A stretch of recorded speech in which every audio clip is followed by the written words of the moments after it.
Hey, welcome to Guitar Knobs, the guitars, gear, noise, and nonsense podcast, hosted today by these knobs. Tony Dudzik, Pick Guardian. Hey everybody, it's me, Todd Novak. Welcome to the Guitar Knobs. We are thrilled to death that you are listening to our show. Yes. We've got a super fun one because we've got some good friends here. Yes. People that hopefully you feel like you maybe even know by now. Joining us over the phone is, calling from the United States is... Hex from the Whiskey Daredevils and Devil's Angels. Yes, my pal Hex, also a great supporter of our show. And we also have calling from the UK... Hello, people. Joe from Hello Sailor Effects here. All right. Hello, Sailor. That's Tony's favorite thing. Joe's edging up on, he's getting close to gold jacket certification. Oh. Yes. Yes. Nice. I know, yeah. Which doesn't exist, but your certification anyways. I feel like it's deserve a golden fez. Well, to be fair, we did make a golden fez for Jeff. Schroeder. Yeah, he's beaten me by a few, though, isn't he? A couple, yeah. But you're not far behind. You're not far behind. And no, people, we're not running out of guests. No, we're not just we don't know who to talk to. We've got reasons that we talk to people. And some of them are just because, doggone it, we want to talk to them. How about that? Yes. And we favor ones with British accents. Yes. Oh yeah, Or German. We get extra entertainment points for that. it's like just with the accent, it's just like Joe sounds like a TV host. And then over here, I'm like, whatever. And Joe is so like chippy and proper. Yes. That's the first time I've ever been called proper in my life. Very posh. Yeah, you have to use your posh voice today, Joe. Yeah, exactly. Yeah. This whole Liverpudlian sailor bit is a ruse. We know that you're Edwardian to the core. Okay, guys. Well, we are going to have a great time. Joe's got a lot of stuff to share with us. He's had some very exciting things happening. And Heck, we brought Hex on because, as it happens in the guitar community, I know many of you have experienced this, where you connect with somebody, you make a connection, you tell somebody else about oh man, I got connected with this person who's doing this rad thing. Oh, connect me, and then that happens, and then people make friendships out of things. It isn't just I would like to buy your pedal or your guitar or your amp, or I went to see you play. You play nice. Yeah. You play real good. Yeah. Boy, I like the way you play real good. Actually, my favorite ones are the ones that hover the pedal board and they're like, "Oh, I got that, I got that, I got that," and I just like, "Well, good for you, dude." Yeah. I'm that guy. I'm not annoying guys. All right. Well, we've got, as per usual, we've got a few announcements we're going to wade through really quick, and then we're going to jump on with the rest of the biznaz. All right. First and foremost, we've got a very exciting thing. We're going to, by the time you're hearing this, we will have given away said pedal. What is the said pedal? Well, the said, I haven't said it yet, so that's not really proper. That is not good. That's Yeah. bad. Say the pedal. Yes. Oh, by the way, before I forget, Joe, if you haven't listened to Professor Elemental, you need to. Professor Elemental. Professor Elemental you got to look up fighting trousers, and I can't remember the one about tea. It's amazing. It is absolutely amazing. I still haven't got past the Liam Gallagher album that you sent me. Honestly, I've had that thing on repeat. That's fantastic. Oh, wow. What? It's taking me back to the 90s, pretty much. Yeah. Well, this one won't. This is totally different stuff. But anyways, so we are giving away the OCE, and this is the hardware series, the Hammer Fuzz. Now, but with a name like the Hammer, you know it's going to be probably a little heavier. So this is going to be exciting. We are giving this away to Anthony Gemolero. Anthony Gemolero. That's correct. A great supporter of our show. We insist on making sure that our giveaways go to the patrons of our show, the ones who support us, and the ones who actually support all the builders out there too. That we know that they do. I'm told there are going to be some more giveaways. There's a lot. I have a stack of them right now. But this is a general announcement to builders and whomever. If you want to get stuff into the people's hands who support the guitar community, support the builders, and support our show, please connect with me, and I will make sure that happens. Nice. Okay. Also, I wanted to share. We got, as we like to do, we get notes in from new listeners, and this one was just a quick one from Pedro Vasquez, a recent Grand Poobah. He wanted to share his gear. He plays a Les Paul 60 Standard, and he's doing that through a Katana MK2 100 watt amp. His favorite pedals right now are the Empress Menace, the Champion Lecky Skitsy. It's a friend of yours, I think, Joe. I love that pedal. And the Fuzz Imp Creature, and the VVCO SRV. The VVCO. What is a VVCO? VVCO SRV. Well, anyways, we'll have to look that up. I'm guessing Stevie Ray Vaughan. I know what the Stevie Ray Vaughan is. Yes, thank you. Anyways, he says he's been listening for about 5 months, so he's a relatively new listener. We love that. Yeah. I wanted to support your show because I really like what you're doing. I've wanted to get good recommendations for a while. Well, Pedro, you're in the right place. I guarantee that. You know what's the best thing about having new listener like that? Tell me. They haven't heard all the bad episodes. That is true. Yes.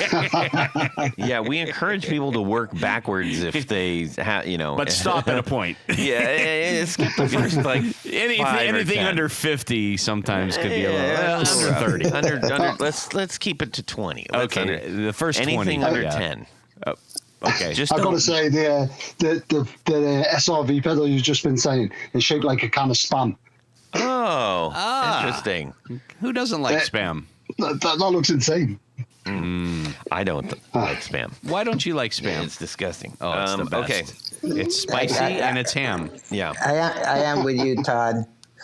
Yeah. No spam. It's gross. Have you ever had like good Hawaiian cooking that uses Spam?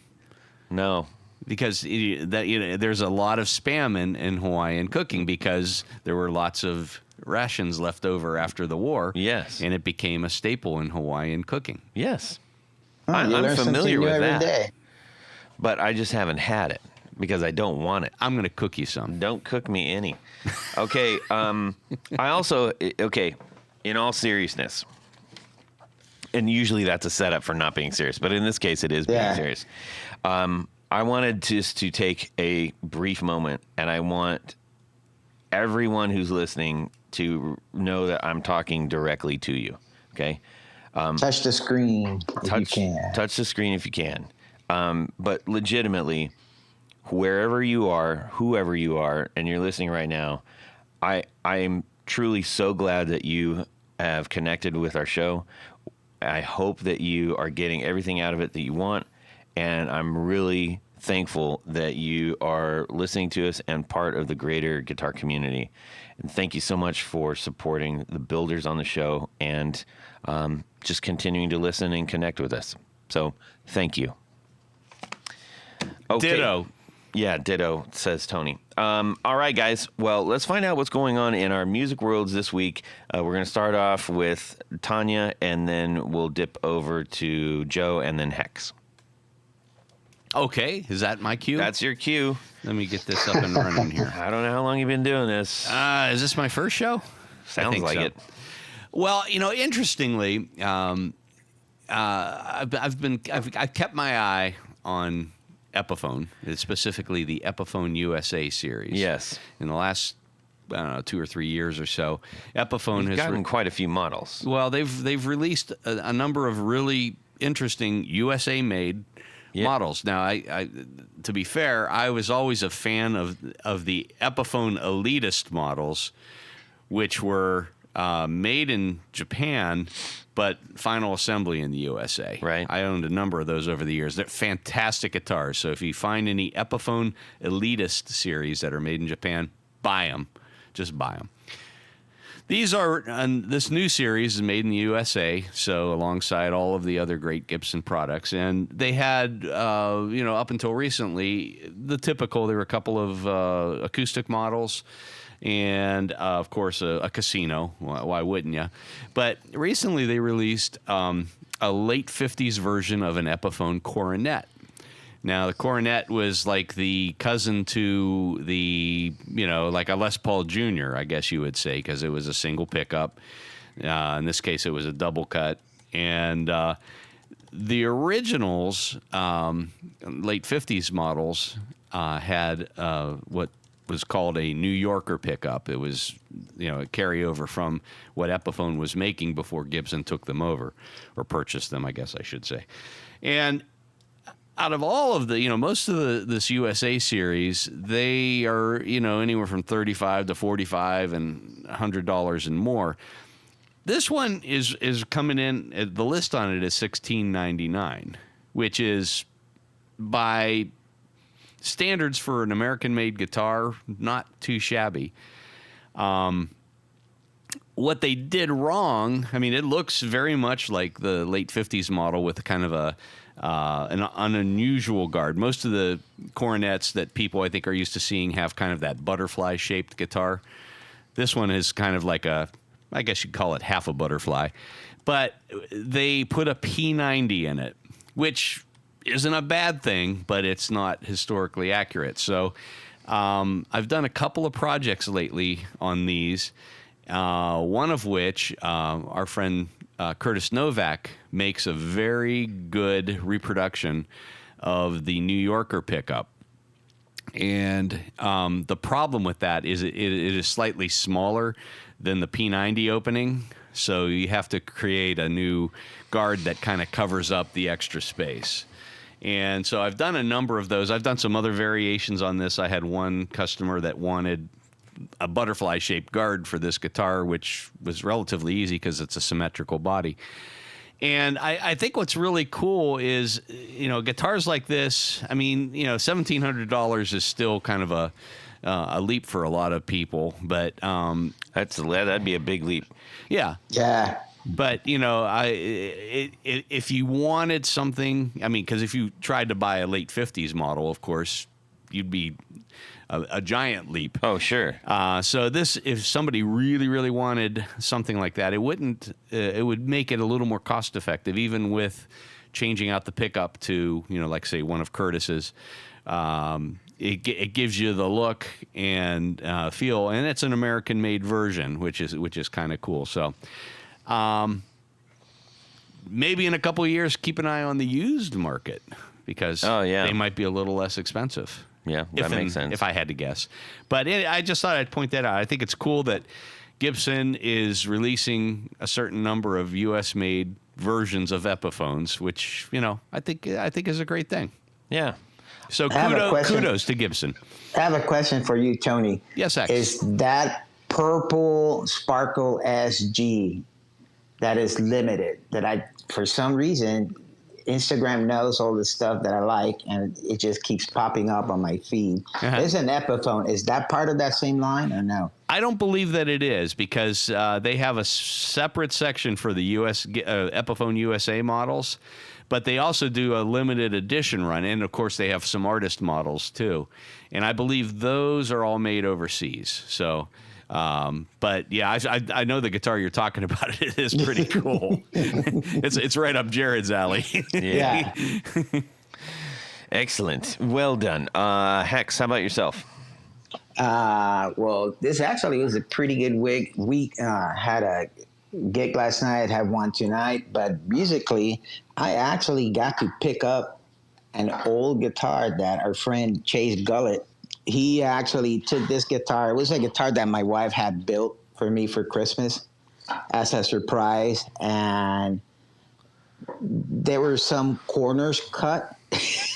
Yes, in not the by build. Chase, but the original builder. The original builder, and it pretty much it was unplayable.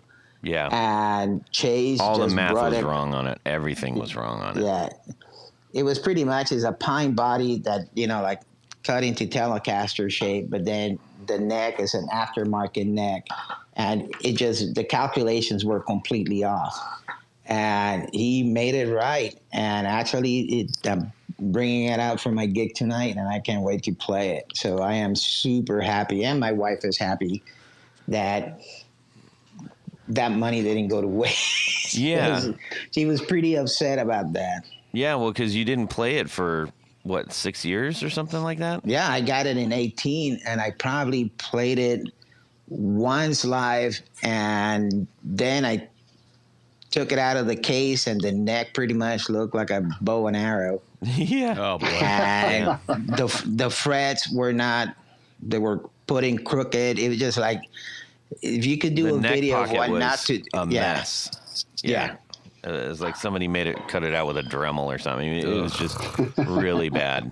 Well, actually, even where that, I have a TV Jones Powertron in it, and even the pocket where the pickup sits is not, you can actually tell that he probably drill holes Yeah. and then And cut with connect a the Dremel dots. around it. Yeah. Yeah. Well, that was one of the things also is like the what do you say, the screws that are supposed to go into the neck basically just went through the body and were barely holding onto the neck. It's like, I mean, there was a lot. When you look at it, you're like, oh, okay, this is fine. And then upon further inspection, everything that you should not, under any circumstance, get wrong was totally wrong. Oh boy. So yeah, Chase had to Well, good job, Chase. did a Yeah. You brought it back to life. That's the beauty of a really good repairman or person is they can take something many times that is unplayable, unwanted, and turn it into something. And I think there's a certain amount of energy in the guitar I agree. that appreciates that. Yeah. I mean, it's just like it's a cool guitar. Yeah. I mean, it is legit a really cool guitar. It just wasn't So cool because you couldn't play. what is it? Is it is it a Telecaster? Yes. It's like a Cabernet. It's like, It's a if parts you take caster. a Cabernita, yeah, it's a parts caster, but it's kind of like a Cabernita with a single pickup. Oh, that sounds cool. Yeah, single pickup, single volume, pine body. Please tell me it's a snakehead headstock. Or is it the usual? 3+3. Um, Yeah, there we go. yeah. It's just like it's like I'm going like a snake head. I don't like I couldn't even think about what that was. I think it was Leo's original design, wasn't it? Yeah, the yeah. prototypes, Yeah. in the late 40s. Yeah, actually, if you look at it, it looks like a prototype. It's that because it's just like the pine body, and it's not nitro painting. What is it? It's like a rub that they use. Oh, yeah. It's a stain. It's like a acrylic, almost. I mean, or maybe rattle can. There's a cool lo-fi-ness mixed with some really so like it's got a brass bridge and it's got it has a brass nut, right? Yeah. Yeah. No, it has a bone nut, but nut. it has like a brass volume knob. Yeah, and a brass bridge, right? Yeah. Yeah. So like man, there's that all sounds these right up my street. details, and it's like it's off white, so it's not pure white. Yeah. All the things that when you go like, oh wait, this is a really cool guitar, are there stylistically. It just really was put together without just proper knowledge. Poorly done. Yeah. It sounds like the Telly I built, only mine actually intonated. Just Yeah. about. Yeah. Yeah. This one you couldn't do anything. It was like you can play It chords. was a wall in it. hanger for sure. Yeah, but past the fifth fret, you couldn't do anything. It was like that bad. Oh, Wow. man. but That's I'll send you a picture, Joe, because you're gonna. It's a cool freaking guitar. Yeah. it's so strange, but I feel like I'm gonna love it. Yeah. All right. Joe, how about yourself? Oh man, where to start? Well, I took receipt of my gold top that I've been waiting for a year. I don't know if you've seen pictures of that. So it's basically a 54 clone with the open book headstock, but it says Hello Sailor on the headstock. Of course it does. Basically, how it come about is I went to the Brighton Guitar Show. I just sold a few guitars. The telly I just alluded to, I just sold. And by the way, if the owner of that telly is listening, please get in touch and sell me it back. And that's it. But yeah, well, I should have never sold it. So I bought the body from Ukraine before the war kicked off, and it was shipped to me. And then it arrived at home the day I was going back to work and we were going to sea. And I actually escorted a couple of the ships, one that got sunk, while I was finishing this body that came from Ukraine in the first place. I should have never sold it. It's just, you know. But anyway, I sold that and I had a bit of money in my pocket and I wanted a Les Paul.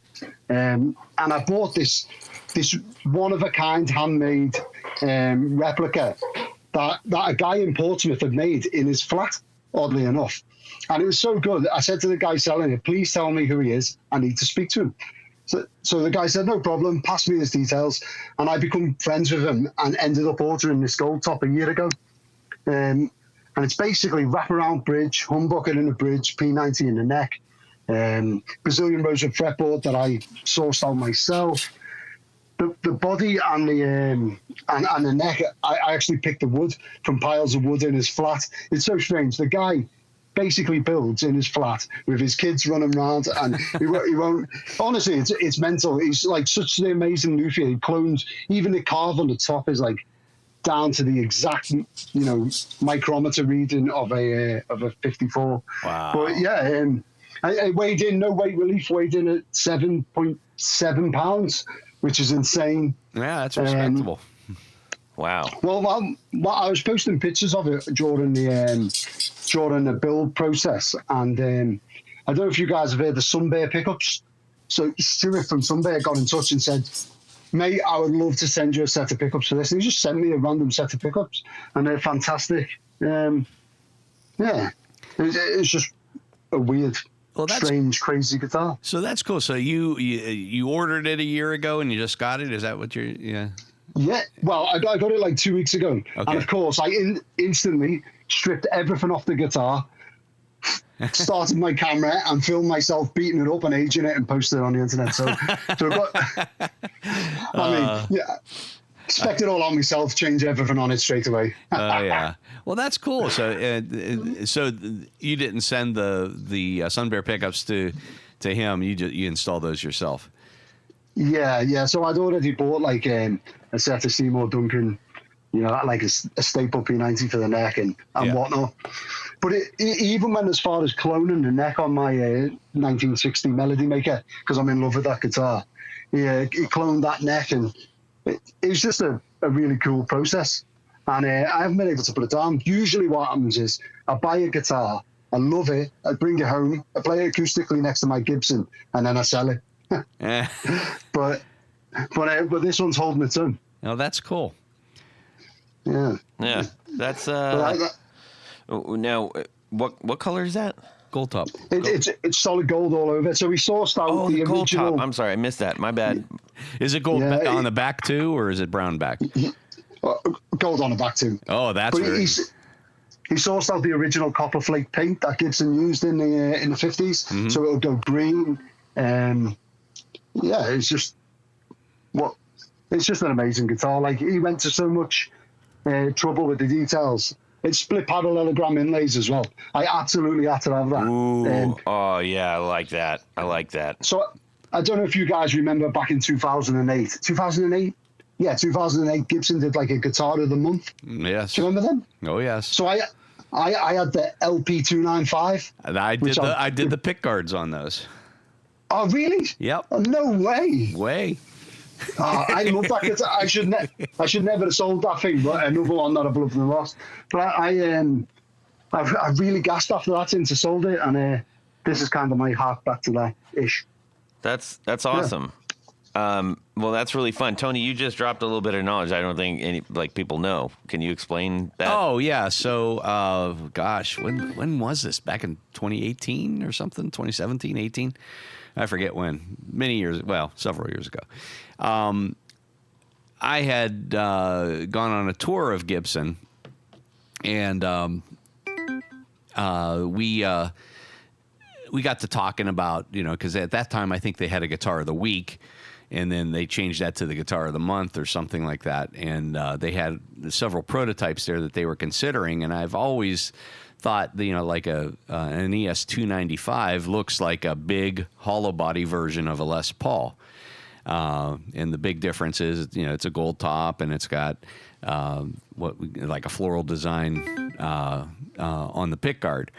And so I kind of pitched him on this. I said, well, why don't you take a Les Paul gold top, and we could do a kind of reduced size of the graphic on the guard. And they said, well, why don't you can you make us a couple of samples? So I said, sure, I'll do that. And I ended up sending them a couple down, and they said, how soon can you make 1,200 of these? Wow. It's like, That's mental. well, I at that point, I really didn't do a lot of, large scale projects like that. But yeah, as part of the deal, I got one of the guitars, and You never brought that in. I sold it. Oh, Much like Joe. I know. I mean, it was I did okay on that one. But I still have, if at some point, Joe, if you're interested, let me know. I still have some of the cut vinyl that I used on that series, and we can do a custom guard for you. Oh, no way. That would be amazing. Yeah. Just let me know. I'm in. Awesome. I can't believe you come up with the whole concept for one of my very first Gibson guitars. Yeah, well, I wanted them to use P90s on it, because that's what it would have been in a ES-395. Yeah. And it had a Bigsby on it, which I thought was kind of cool. And Didn't sound true, no. They said, well, our humbucker guitars outsell P90 guitars like 5-1, so we're gonna put that makes sense. humbuckers on it, which is fine. But I'd be interested to know if that's still the case, because I think after people like James Nichols and whatnot playing P90s, and Joey Landreth.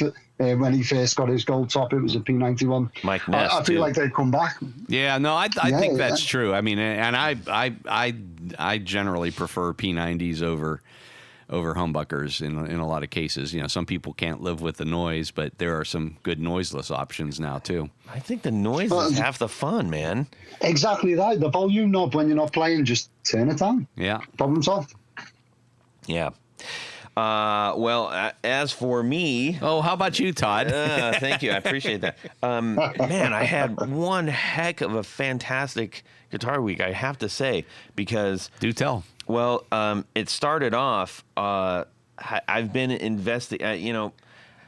I keep running into these issues where I feel like I'm trying to make lots of pedals make a sound that maybe I should look at the root issue for, which could be the amp. Now, I have the Marshall Origin 50, and I've been playing out of that for some time now.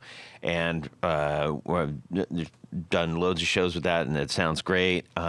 But I'm the sole guitar player in there, so I keep looking for this sort of like this missing overtone or missing extra bit. Could be a missing undertone. It could be a missing undertone. Now, most people say just get another guitar player. I'm like, well, that's not going to happen.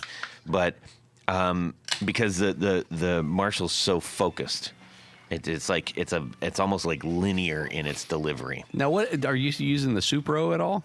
No. Okay, so that's just kind of in the back burner. Yeah. The Supro sounds great. It's just it's a little bottom heavy, and it sounds rounder, I guess is a good way to put that. Well, why not use both? Well, I did experiment with that, but it just the Supro doesn't match up well with the Marshall, I didn't think. But And it was just like, I couldn't look ridiculous having like, here's my 3 guitars and 2 amps set up, at a local show. It's not that bad. You can pull it off. Yeah. Oh, thanks, man. I appreciate it. If I was closer, I will help you carry stuff. Well, just come down every gig. Yes. But what I ended up doing, I started talking to my friends, including Hex, about the AC30. Now, historically, I have said, I'm not really friends with the Vox amp. I had an AC15 for a while, and it wasn't right for the music that I was playing at that time. But I've been to loads of Hex's shows, and I just like his guitar tone just is so great. And I mean, on top of that, he's a truly gifted player, which I imagine myself. You've got one of those things. Yes, I've got one. So, shucks. yeah, it's true. Anyways, but everybody's like, oh my gosh, yeah, you're gonna have to hire a team of people to move that amp around. And I'm like, yeah, okay, I get it. But then Rob chimed in. He said, who, by the way, is not here because. And I told him I would mention this. He literally has 50 amps that he's currently trying to repair. Wow. In his shop. 50. That's awesome. That's a great problem to have, but it means he can't do anything. Yeah. Which is tough. Anyways, he said, have you thought about checking out an AC30 S1, which is the single 12 speaker? Yes. It's not exactly like they just took a speaker out. What they did is they said, let's make a streamlined version. They simplified it. Yeah, they simplified the heck out of it. And I'm sure this is because they listened to several of the earlier podcasts where I was complaining about, like, why on earth do you have the control panel backwards? Yes. To how anyone is going to actually use that. Yes. And I think it was Tony, the one that told me the reason why, because they used to put play the amp in front of behind them. The amp was in front. Yeah. Right. Well, that was in the 1910s, and the big band era is over. So it's mental. It's a ridiculous user experience. Well, you could have put a mirror up on the wall. And no, that's what I didn't do. You know what? I had one. I think I told you I had one time a sound guy telling me, to turn down, and I'm like, I'm turning down. No, I was turning up. Yeah. Oh, yeah. It is backwards. Because it is backwards. Yeah. And the other thing that confounds most non-Vox familiar guitarists is the cut. Yeah. The cut control. Yeah, it's like a rat pedal. It's like, what? Why? What? The cut control is a misnomer. Yeah. Because it's really more of a boost. It boosts more bottoms and mids and cuts the high end down a little bit. So screwy. So if it's not, if you're in the brilliant channel, well, if your amp has a brilliant channel, you can actually take out some of that, ear piercing high end. Well, so also in the AC30, you have the 2 channels. You have a normal channel and a top boost channel. So there's 2 huge speakers. There's 2 channels, and in some cases, like Billy's got an amp here. It has 6 inputs. Yeah. So it was a lot for what most people don't need.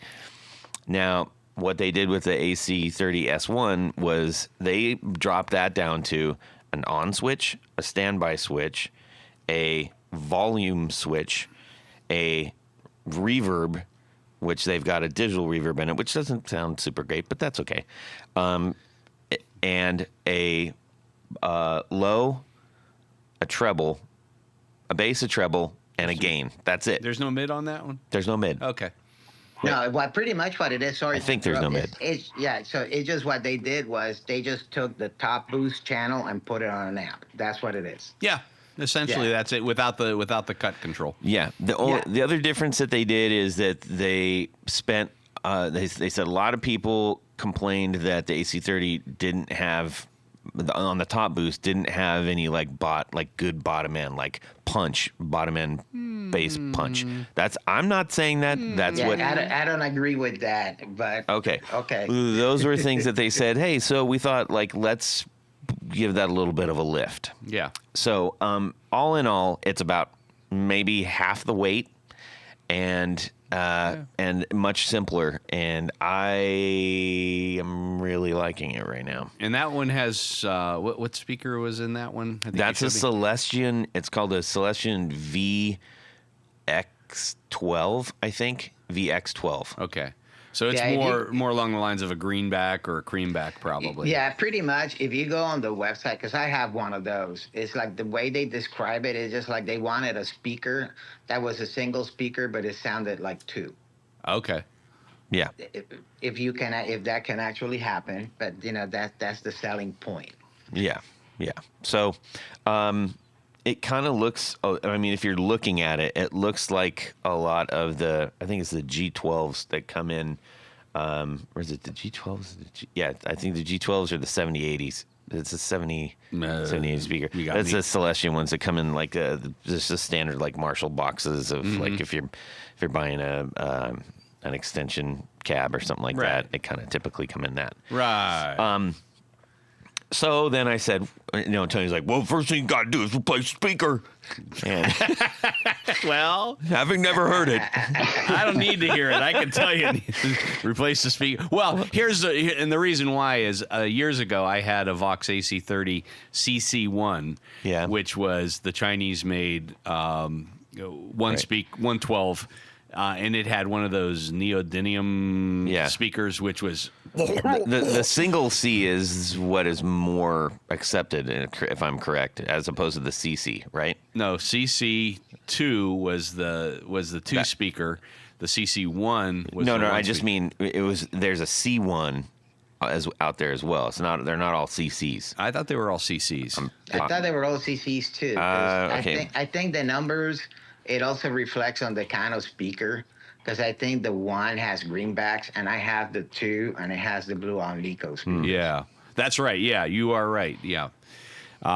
So I am not a fan of the neodymium speakers. I just don't like the way they sound. There's a C2? Yep, and a CC. Yeah. Is that a 15 or a 30? It is it's a 30 watt 2x12 combo.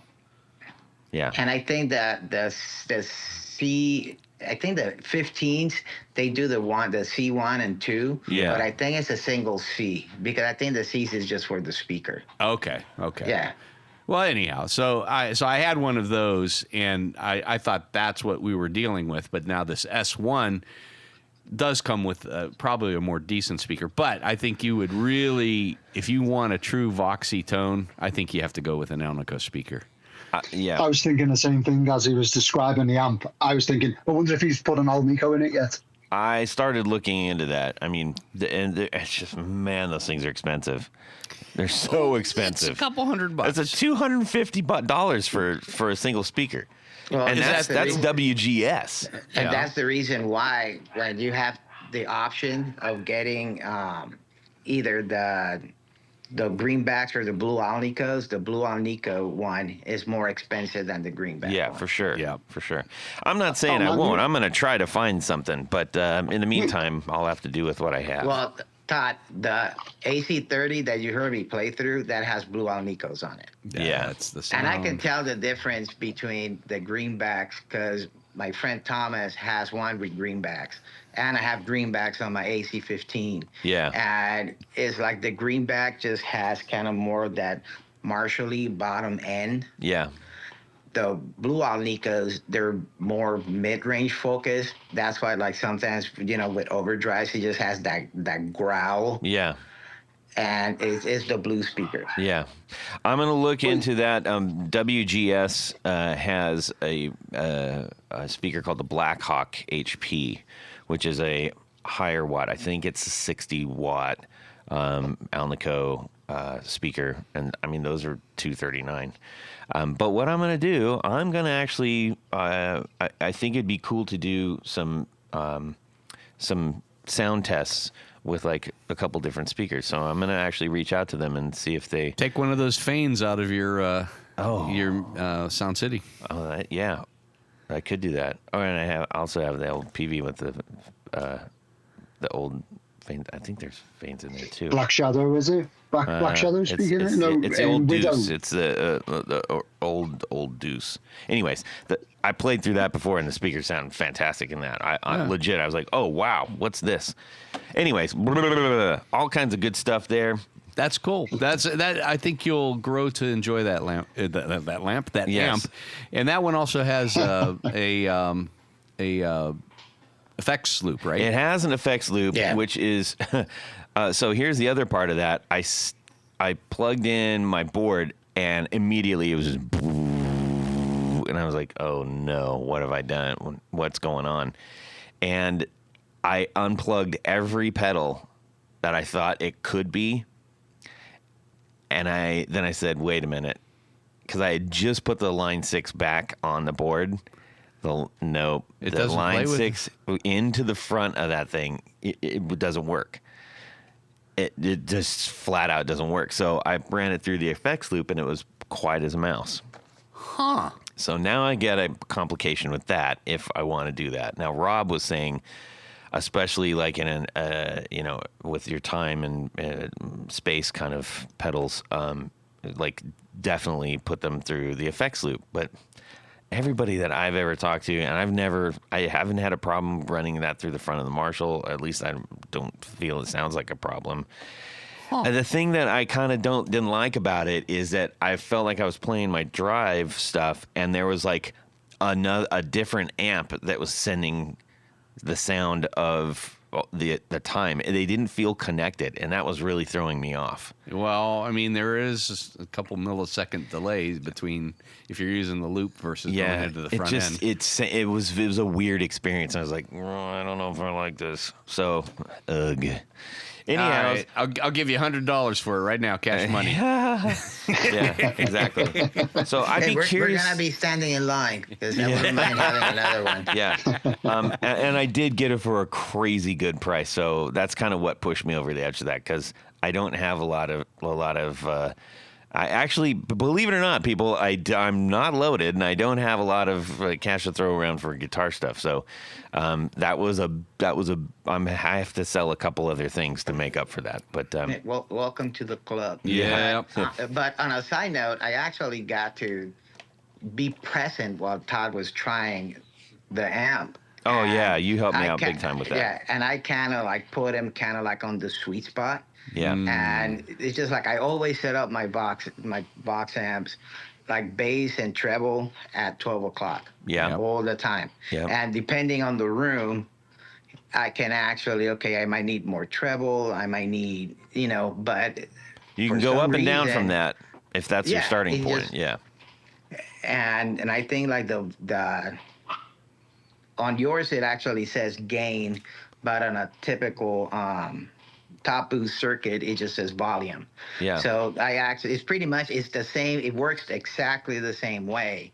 And we kind of I got it into just like that Goldilocks spot. Yeah. Where it's just it's a clean sound, but it has some hair on it a little bit. And then you can stack your overdrives over that. And it makes a difference. Like if you grab that gain and you pull it all the way up. Oh, boy. And turn the master volume down. Yeah, it's like a Marshall. It's just straight distortion. It sounds, but oh man, that sounds good. So where on this amp, where was the sweet spot? Was it around noon or was it? No. These were, and what was interesting is the volume and the gain kind of, as long as you kept them in basically the, so if like you had the volume on 2. So that's your master volume. Master volume on 2 and a gain on 2, it was great because you had the headroom. I want to be able to use my pedals for the gain.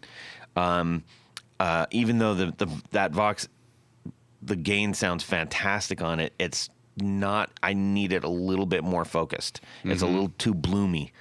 And so with that thinking, if you went to 3, you probably could pump the gain up a little bit if you needed more just sheer volume, because the volume on that doesn't necessarily raise all the volume. It kind of it's a tricky twin.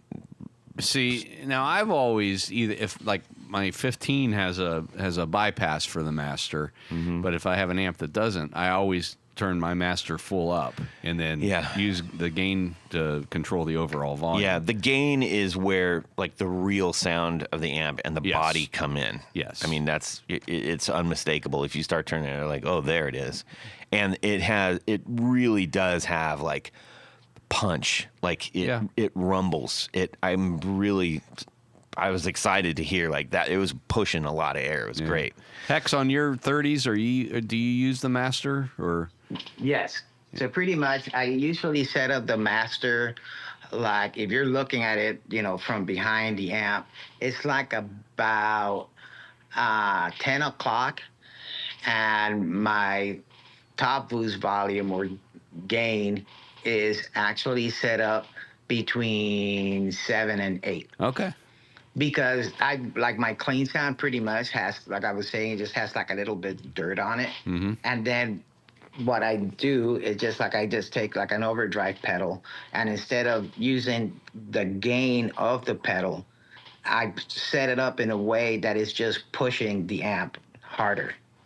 So it's like it doesn't change the tone. It just adds a little bit more overdrive, but I'm not cranking the overdrive on the pedal. I'm just pushing the amp more with the pedal. Yeah.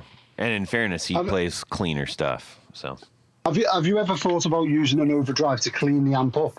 If you like the amp's overdrive sound, you could set it so then you've got your lead tone on the amp, and then use something like a SD1 and set the gain and the volume low. So when you step on the SD1, you get your clean sound. And then when you step off it, you get your amp at full tilt. Huh. I don't know that I've thought of that way. And I've seen people do it. I've seen a lot of people use that with Marshalls too. Yeah. Like they crank the gain, and then they use actually, for example, Noodle Betancourt uses a Rat. That same purpose. Exactly, yeah. Well, Andy Timmons does it with a Blues Driver, and he's got like unbelievable tone. Yeah. Well, if you believe in science.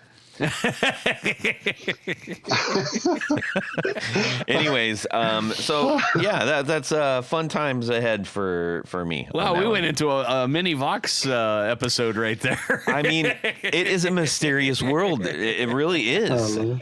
So, anyways, thank goodness. Actually, this is a real, true, honest thank goodness. Because check this out. What? I had to connect just to see what a different speaker sounded like. I got the Marshall combo. Yeah. And I put it next to the Vox. Yeah. And I ran the extension or the external cabinet. Mm-hmm. I had to connect the external cabinet to the actual speaker in the Marshall. Okay. And I could have used a Tour Gear Designs patch cable for that. Yes. Because I have long enough ones to do it, but the cable is actually connected to the actual speaker in the Marshall. So all that is to say is potentially I could have used the Tour Gear Designs patch cable to solve this problem, and it would have been much easier because it's longer. I have one that's actually longer than the actual speaker connector to the Marshall. All that is to say there. Hold on a second. You're telling me you used a patch cable to...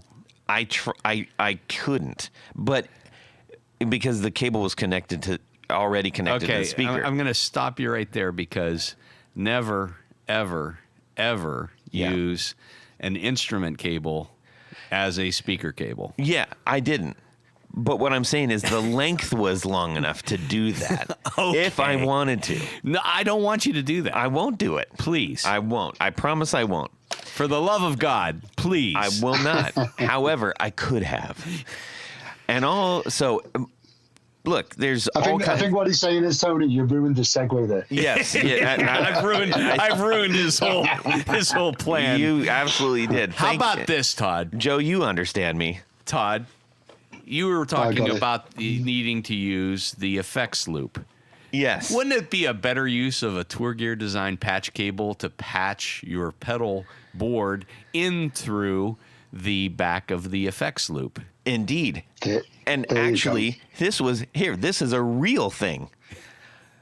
I used a Tour Gear Designs patch cable, a long one. I think it was about 10 or 12 inches to go from the R2R treble boost that I put on top of the amp into the output. Yay, I saved it. See what I did there? You done good. Yeah, I'll just edit all that Well other done, stuff. mate. No, leave that in. That's important I know, stuff. I will. But no, speaking of Tour Gear designed patch cable. Yes. Thank goodness. Yes. And not using them as speaker cables. Yes. You can go over to tourgeardesigns.com Yes. and find all the links that you need.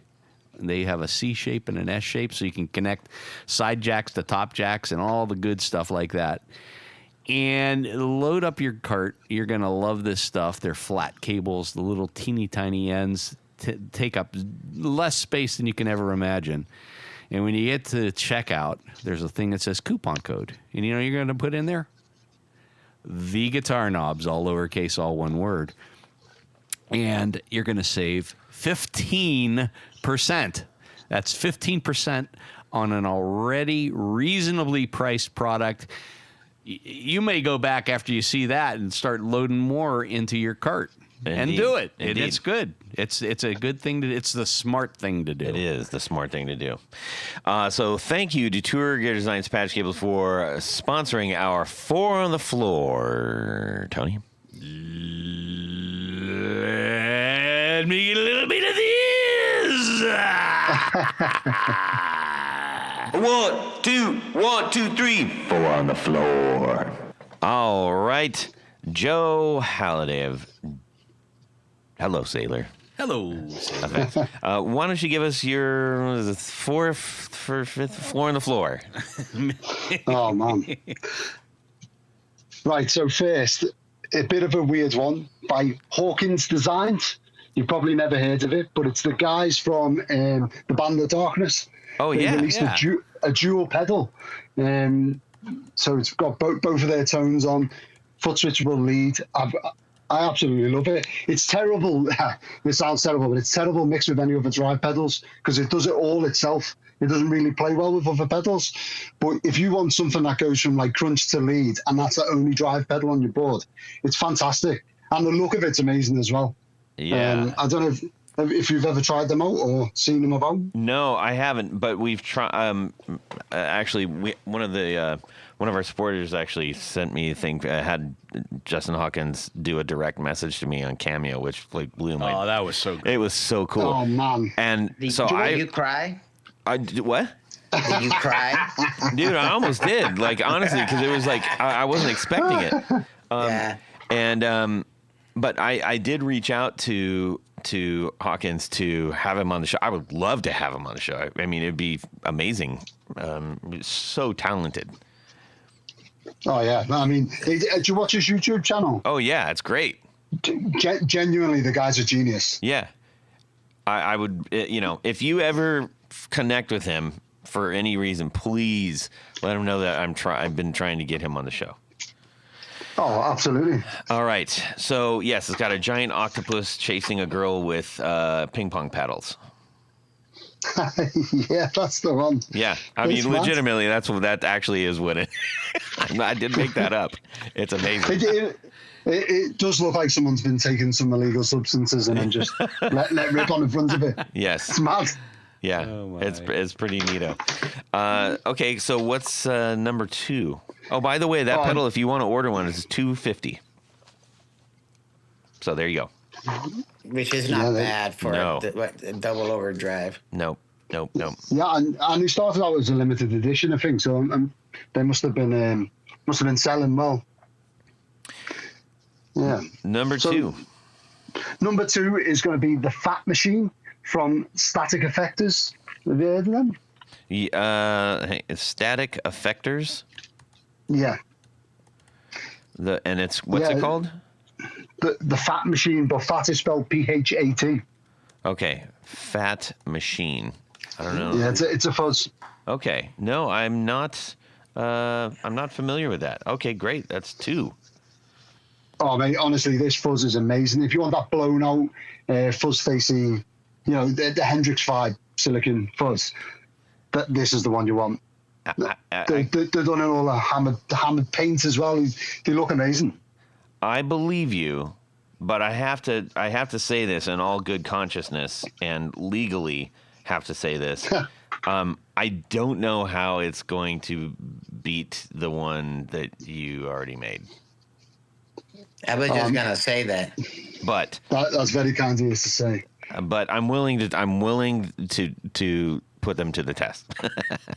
It's a different thing. So mine aims to be like more smooth. This is like definitely some rough. Okay. All right. Well, I'm going to look into them. Maybe we can talk to them and get them on the show or something. Oh, he's an interesting guy. Like, I've had plenty of conversations circuit-wise with him. He's top-notch. Like, definitely knows his stuff. Good. Okay. Is he UK or is that in... No, he's your side of the pond. Okay. All right. Well, I'm going to look into that. Static effectors. All right. Yeah. And static effectors, if you're listening, hit me up, okay? All right. What's number 3? Number 3 is the MXR Dookie Drive. I don't know how many people have tried this. I think they do one without the artwork on called the FOD. Have you seen them? Yes. So I've got the original Dookie Drive. I'm a fan of Green Day, but it doesn't do the Green Day thing. It just does the Marshall in a box. I was just going to ask if it was related to Green Day. So it is. It basically they've come up with it's 2 parallel circuits, drive circuits together, and one is meat and whatever Billy's other amp is. The 2 Marshalls, and there's a blend control, so you can blend between them. It's just fantastic, and the artwork on the original Dookie Drive is amazing. I've still got it on my board. They're getting quite valuable now, I think. Probably. But they do, they do an FOD, which is just like sparkle paintwork for the people who hate Green Day. Don't know who that is, like, but there you go. Yeah, it's such a good pedal and so underrated. If people could get past the fact that it's a Green Day signature pedal, I think it'd be massive. Interesting. I have not played one of those personally, but that is quite the endorsement. Oh, you bang a treble booster into the front of that, especially the R2R, which is what I do. The R2R electric into the front of that. Really? Oh, my word. Yeah, I'm home. Okay. All right. Number 4. Number 4 actually made me create a whole new pedal board. Just to get this pedal on there and to make it work correctly. It's probably the most complex, innovative, amazing pedal I've ever played in my life. Check that out for an endorsement. It is, of course, the Polyverbs. Oh, boy. What? It's mind-blowing. I don't understand how. Loki, the guy who makes them, I don't understand how, but he's a genius. So it's basically a reverb pedal with analog drive-through that is stereo in and out, that you can record any space in the world by popping a balloon and recording it straight onto a USB and sticking it into the pedal itself. You can record any space. So already loaded onto it, you have things like the largest reverb unit in the world, Abbey Road Studio, that sort of thing. Yeah. It's insanely good. And I redone my whole board so then I could have stereo in and stereo out, with it also mutable, so it goes to mono and whatever. It's unbelievable pedal. Wow, and that's by Poly Effects. Yeah, Poly Effects. So funny it's a story. Beautiful pedal too. Oh, it looks so good. Funny story, the guy Loki is very gracious and he probably wouldn't go around telling people this, but I got the unit, made my pedal board, and I didn't test anything beforehand because it's me and I never prepped anything before. I just spent hours making this pedal board and it didn't work. And I went online, as you do, and a lot of the hate online saying the original version of the Polyverbs had some issues. And I thought, well, I ordered mine pretty early on. In fact, as soon as I'd seen that Anderton's video on it, before I'd finished watching, I'd already ordered it. And I was like, maybe I got one of the original ones that doesn't work. And so I messaged Loki. I said, look, I don't want to be rude, mate. I'm having a problem with this pedal. Could you help me out figuring it out? And he gave me some stuff to try. It was none of that. And then one day I was sat eating with my daughter, whatever, and daydreaming as you do. And I thought, I wonder if it's something inside the little switcher that I've made to go from stereo to mono. I was like, nah, it can't be. And then when I took the switcher apart, instead of using switch jacks, I just used isolation jacks. So when I was switching them on, it was just grounding out the signal. And so I had to go back to Loki and say, look, mate, I'm really sorry. Your pedal is amazing. It was me. Oh. Eating a little humble pie. Yeah. Yeah, you're telling me. Yeah. And then there was a little picture that flashed up of Steve Buscemi with lipstick on his face, crossing out your name off of his wall. Yeah, exactly. I'm like, what I tell you what, that was a difficult email to write, to say, look, mate, I did think about saying, do you know what, there was a problem with the pedal. I can't tell you what it is, but I fixed it. Yeah. I thought, nah, I just fess up. Yeah, that's great. Well, that's really cool. That's a neat, really, really neat pedal. Oh, I'm in love with it. I literally rebuilt my whole pedal board just to get that on there. I was like, I need to make it work. So my whole pedal board is like is what you call it? It's not stereo. It's dual mono. So you have the drives and all the wet going into one amp, and then just the wet going into another amp. Oh wow! But this reverb is actually after all of that. So after that split, it then goes back into this reverb and splits again. Yeah. So. Yeah, that is complicated, Joe. Oh yeah, yeah. which is why I didn't assume it was my end that was broken. It had to be the pedal. Yeah. Yeah. Wow. That's a whole bunch of new stuff. That's really cool. That's I'm great. glad that was good stuff to share. We do have to, unfortunately, at this point in time, say goodbye to Hex. He has Hex has got quite a coif of hair, and he has to go tend to it. Yes. Tendril by tendril. Yes. He's got to maintain that dew while the dew he has. Yes, it's like on a time schedule. It's just like every 2 weeks. It needs, Yes. It's like, well, Joe will actually understand. Like, I actually get my haircut every 2 weeks because one of my roommates when I lived in Texas was in the military, so he always had like the crop fade, and I just made it a tradition, just like every 2 weeks, and it's been like that for 15 years. Wow. It's a cardinal sin to have long hair, but I tell you what, the American boys that I've served with, I've never seen anyone so brutal over the regimen of getting their hair cut. It's insane, you guys out there. What's with the high and tight? We don't do that over here. We just have a normal haircut. But your boys, it's got to go right up there with the clippers, Yeah. Yeah, that's how I actually do my hair. It's just like that high. It's like, I think it's from like 0 all the way faded to I think like a 2. Yeah. So it's a science. You got like a proper rockabilly style haircut. Yeah. Yeah. It's just like the proper coif. Yes. But before I leave, I just wanted to thanks Todd for introducing me to Joe, because I was never a fan of fuzz. I tried it, I liked it, but for some reason I could never make it work for me. And I tried the Abbey Road, and it was a life changer, to the point that is actually on the next album that I just got done recording.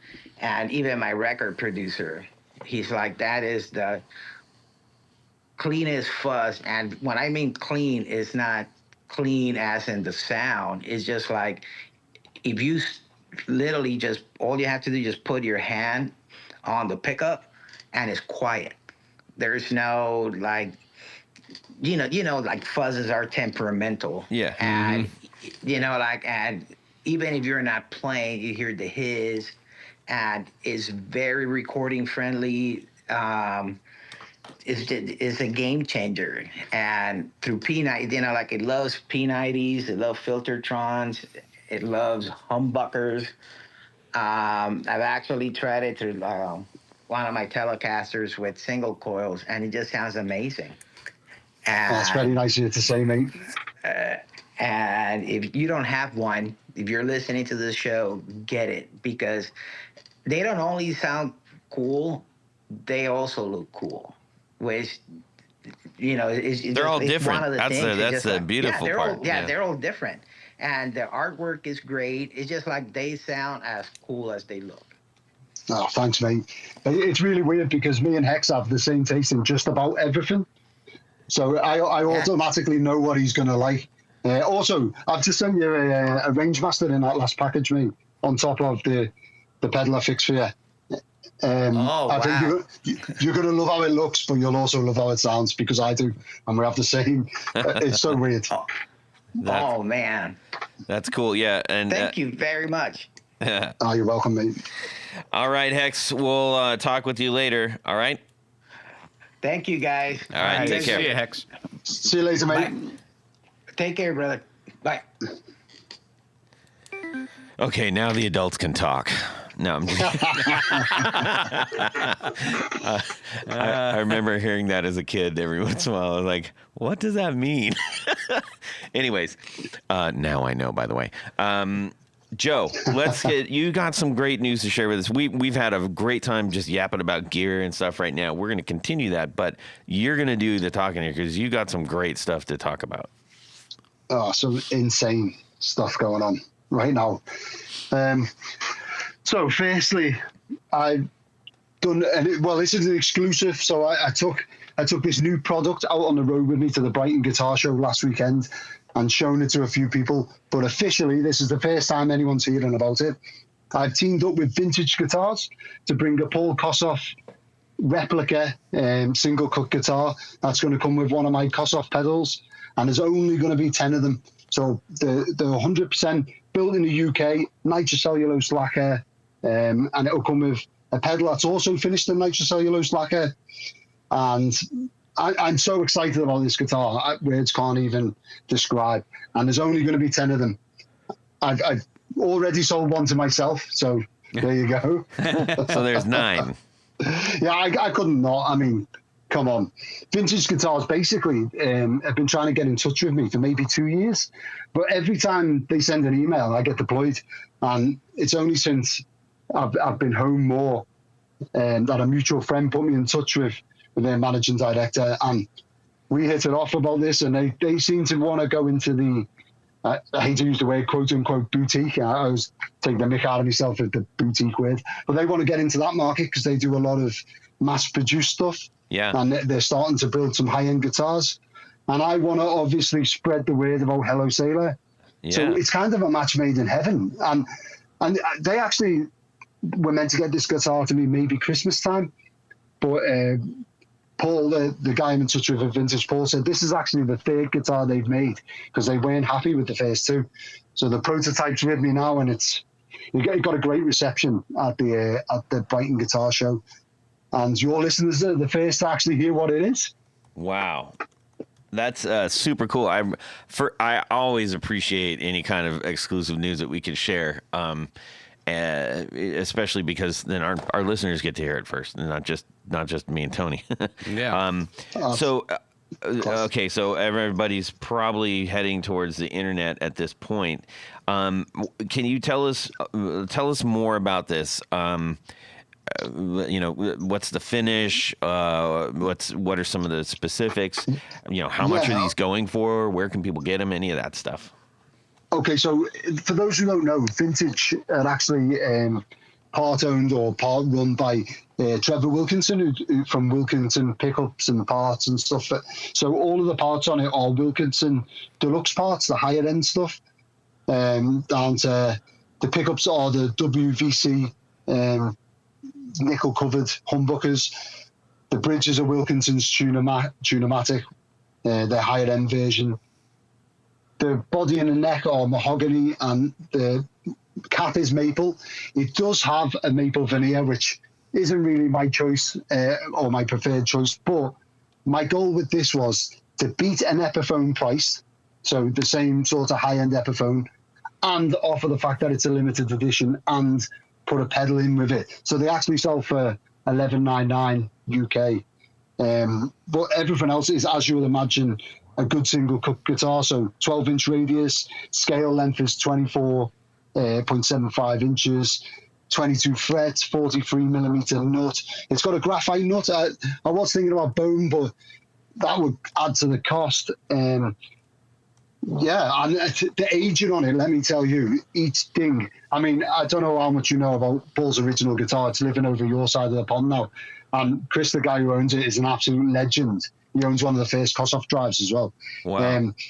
So I've looked at this guitar for years and years and years. And when they sent me it, even the back of the neck has got the faux break, because Paul's original guitar was thrown at one point, the neck snapped off, and it had a new neck put out, or a new headstock put on, and they simulated all of that in the aging. Even the iconic scratches by the tailpiece are all on there. It's insane. And the people at the show that I showed and explained what it was to all said to me, "Why aren't you charging more money?" Yeah, that was the main thing I got told. What's wrong with this guitar, and why aren't you charging more money? And the simple reason is, I think that it's fairly priced and it beats Epiphone. There you go. So, this will be, by the time that this show goes live, pre-orders for these will be open on my website. So the first 5 are going to take approximately 12 weeks from now. And the pre-orders will take place where you can pay £100 deposit, and then that will secure your guitar as long as you've paid the balance within a 12-week period. So let me just add a few notes to what we're talking about here. For ladies and gentlemen that are trying to convert that in their head, it's about $1,500 American, not counting shipping. So let's just make that clear.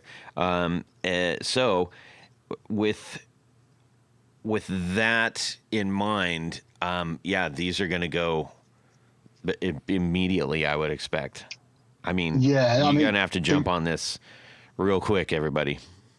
I think the goal from Vintage and myself was see how these go, and then maybe collaborate on other guitars in the future. Oh man, so I would be so happy for you me. if that just keeps extending. I mean, what an opportunity and an awesome idea to do a pedal guitar combo, both with the boutique spirit. I think that's just an awesome idea.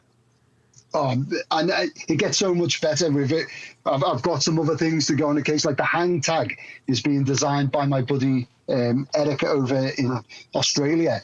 He designed an original 50s Gibson hand tag for his guitar, tag, sorry.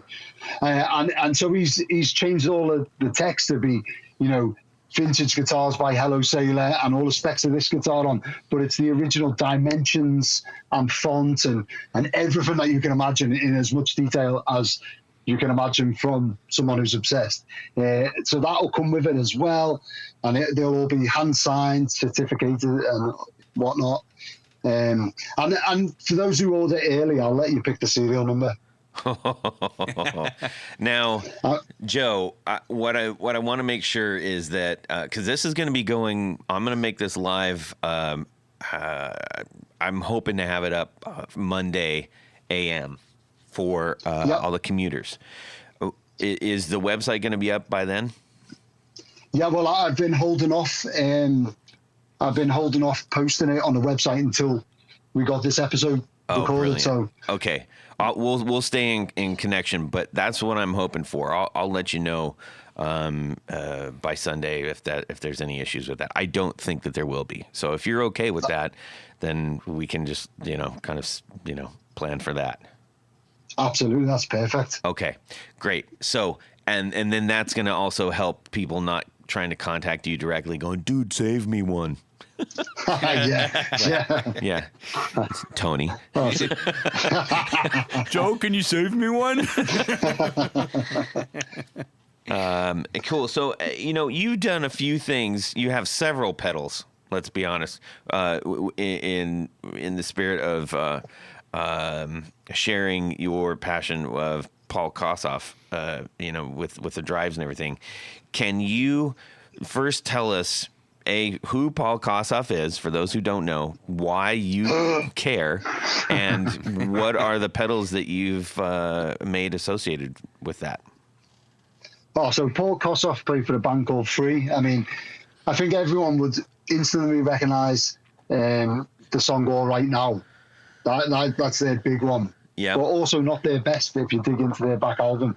And basically the story goes way back when I first started guitar, I happened across a live video of Free playing in the Granada Studios in Manchester, funnily enough. I won't hold that against them, Manchester. Anyway, so they were playing in Granada Studios in Manchester.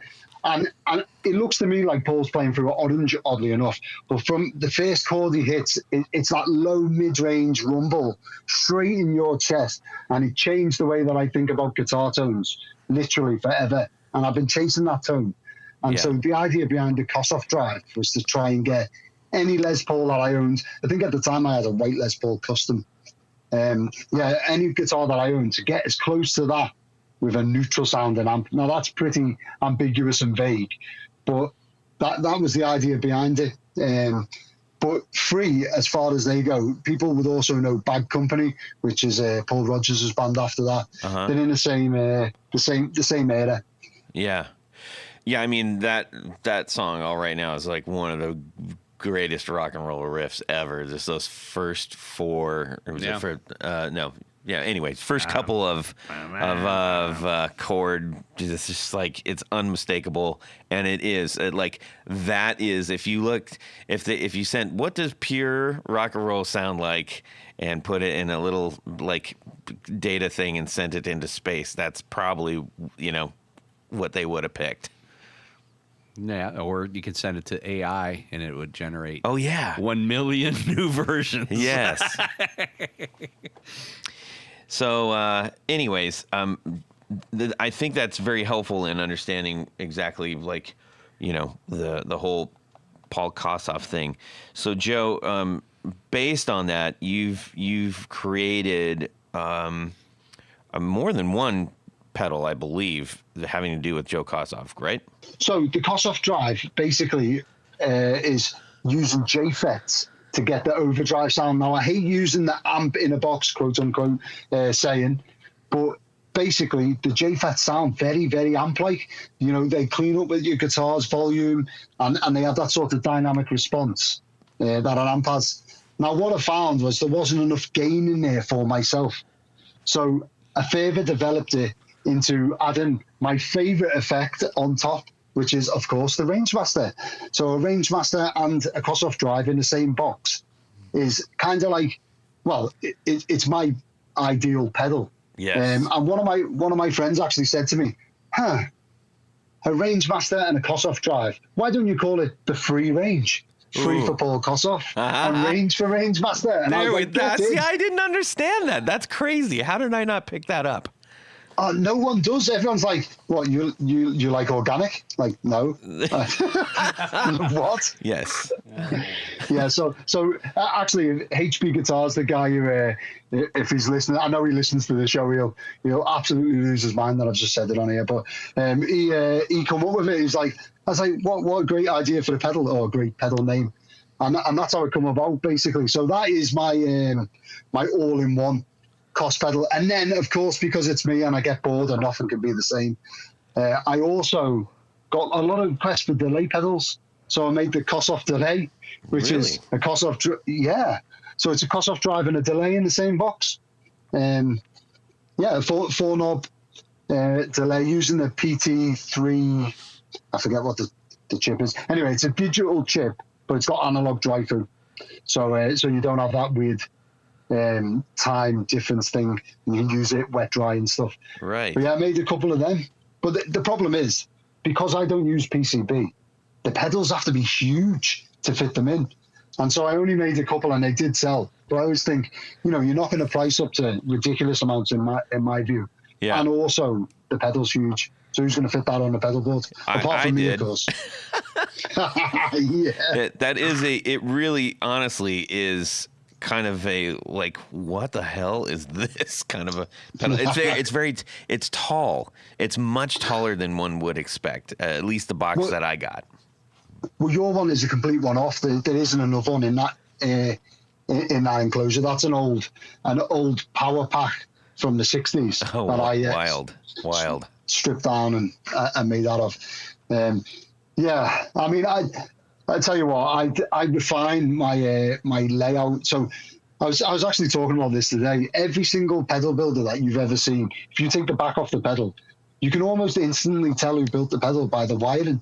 And mine's changed so much over time that I think when you get your new fuzz pedal, you will not recognize the wiring inside compared to your free range pedal.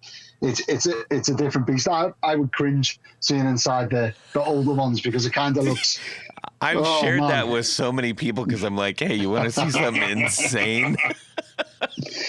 That's kind of like the inside of my head. Yeah, connections going everywhere. Honestly, I think I'm pretty sure I shared this on social, but if you happen to get one of the older Hello Sailor pedals, the first thing you'll say is like, how is this possibly working? Because it's just there's so many, especially from here, because you use a lot of new old stock military parts and stuff like that, right? Yeah, exactly. Yeah, bigger is always better. It's bananas, but that's kind of the part of the magic too. It's like, the thing that you do is that you do you, and nobody else can do that. And that's, you do things a way that is special, and that makes, we love things that are like, this is mine and this is only mine. We like things that are just wild for the sake of being wild, or the unexplained. And so when you get a combo of those two and they sound fantastic, you can't lose. Oh, I'm very grateful that you're saying that. I mean, I just like to be individual. I can't stand the thought of anyone having something the exact same as me. Yeah. I think that's why I like the old guitars or aged guitars, because it makes them unique, whereas it's not come off a factory. Well, it has come off a factory, but it's not the same as any other one. It's got its own personality type thing. Yeah. Yep. Yeah, that's the goal. Awesome. Anyway, so now I know it's not official, but based off of what you told us about the Kossoff drive and the guitar, what are your stylings for, like, if they said, hey, you want to do another one, what would that be? Oh man, I've got so many ideas floating around. The problem is I don't want to infringe on anyone. Anyone that's got their own image. I'd love to do an Eric Clapton pedal, like a Beano treble booster that matched, like, a bass like his original bass with, the black humbucker and the cream humbucker of the 60s. I'd love to do that. But of course, Eric Clapton may not agree, and I don't want to tread on his toes. So it'd have to be it'd have to be someone that I could do that without upsetting the apple cart, as it were. Yes. So interesting. Yeah. That's an interesting problem to have. Yeah, exactly. I mean, it's not, you don't have to name a pedal. I mean, I think Andertons do like an inspired by range for things like Stratocasters and stuff. Yeah. You can get like a Blackie inspired Stratocaster. So maybe that's an option, but I don't know, we'll see. I really want to get into building some modulation. So I'd look maybe someone who used a lot of modulation, maybe chorus, and go down that route maybe. There you go. Well, that should be good stuff to look forward to from you. What else? Now, you've obviously also been quite busy in media. So tell us about, you've been on, so tell us about your reoccurring pedal, that pedal show and Anderton stuff, and then also your YouTube channel. All right, so with that pedal show, I mean, they featured one of my range masters, and it kind of just blew up, because I think Dan and Mick, they are beautiful humans. First of all, they're just such nice people, but also on their show, their faces don't lie. So when they like something, they really can't hide the fact that they think something's good but mediocre type thing. And when they plugged in that range master and started changing guitars, it literally exploded for me. And then since then, my wife Haley, if you're listening, maybe not, but she's sick of my voice, so she probably not. She actually booked me on a that pedal show experience day as a gift for no longer going to see anymore, and we could plan our lives, which was fantastic. So, I mean, I don't know if you've ever tried to get on one, but they are notoriously hard to book. Impossible, in fact. And then I went on the day. I built everyone that went on the same day as me a pedal with TPS Experience Day on and whatnot, because I just love building pedals. So I thought, why not share the love? And then the day went amazing, and I must have been a different person when I come home, because the next year, they're just gone now, actually, in May, she booked me on another one. I don't know how she managed to do that. So I got to go twice, which is a bit unfair to everyone who's been trying to book one for ages. I think the issue there is my wife is from the generation of people that don't remember not having a phone. So she's like 10 years younger than me. And so she's amazing at anything to do with, like, booking something on a phone. She'll be first in the queue because she knows all the tips and tricks. Whereas me, I couldn't even get the sound to work on this before we started the podcast, so I've been to that pedal show a few times, which has been insane. And then with the YouTube stuff, so I'm so used to working at a level at sea that is like, and another thing, and while you're doing that thing, you need to complete another thing, and don't ever sit down type thing. And now I'm home all the time, no longer going to sea. I'm kind of sat around going, what do I do? So I missed the instructing on board and, developing people's knowledge engineering-wise on board the ship. And I thought, how can I translate that into guitar pedals, which I love? And so I started posting more on YouTube tutorials about modern pedals or building your own pedals. I'm actually just now filming how to build an Abbey Road fuzz, so people can follow along and build an Abbey Road fuzz yourselves. Why not? I've got nothing to hide. There's no secret tips and tricks that I won't show everyone. So that's going to be the next one. And it seems to be going down really well. People are engaging a lot and asking for more modifications and different stuff. So that's good. And then I moved on to podcasting.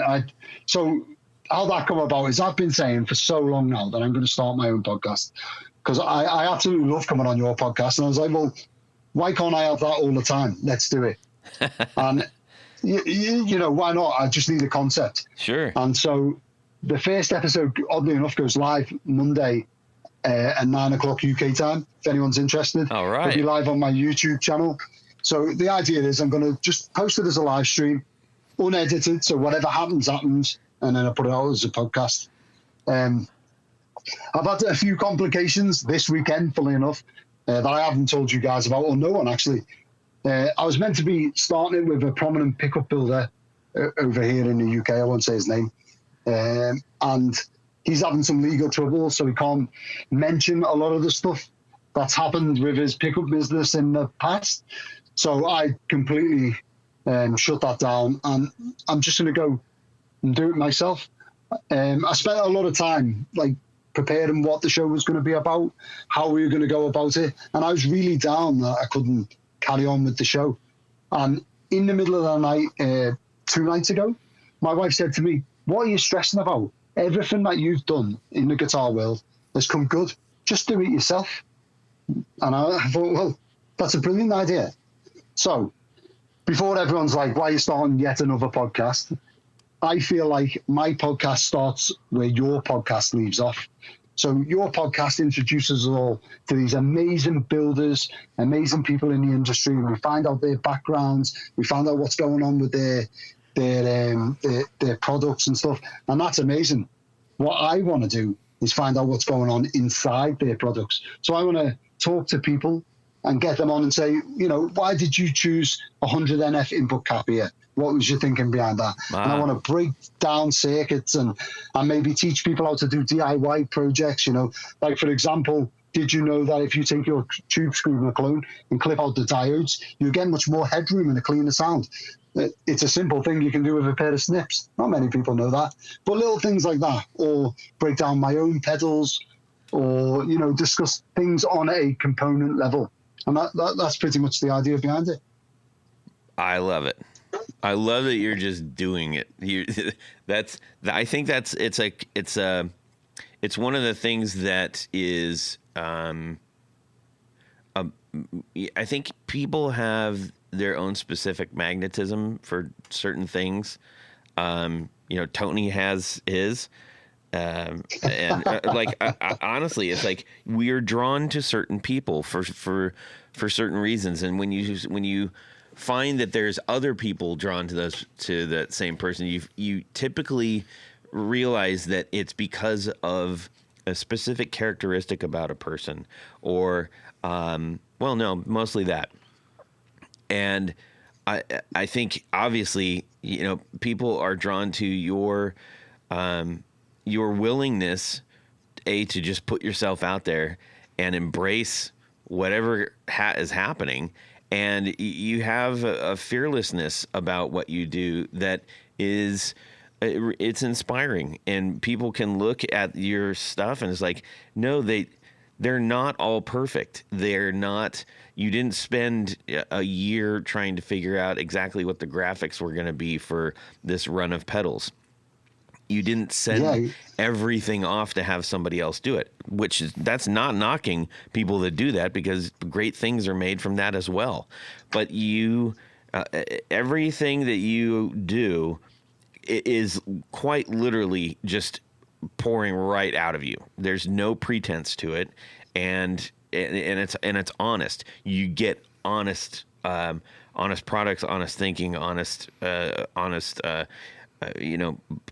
just impression of who you are through these things. So I really appreciate that about you. Thank you very much. I appreciate that. And that actually alludes to why I couldn't go ahead with the podcast. It was originally going to be called Pickups and Pedals, or Pedals and Pickups, because we were going to discuss both pickups and pedals on the show. But for me, the whole idea behind this podcast is going to be buy-in from the live viewers. And I realized that for the first 100 shows, I'm going to be talking to myself on my computer with no live viewers whatsoever. And I'm good with that. Yeah. But what I couldn't have was live viewers coming on and making comments that we couldn't answer and say, for legal reasons, we can't say. There's no way that I could have any shadowiness whatsoever. Sure. I want people to come along and heckle me, give me the difficult questions. I mean, if I had £1 for every time someone commented, why are you putting expensive vintage components into a Chinese pedal? It's pointless. I wouldn't even have to make pedals anymore. I'd be rich. And, funnily enough, I was speaking to a guy in the industry. I won't name drop because, why would I? Speaking to a guy in the industry, and they were saying about they got heckled by someone who said that their playing was terrible, and they basically picked up the whole thing that they put on the internet, saying the points that they'd gone wrong, and this guy was really down. He practiced guitar. He was going to confront the fella.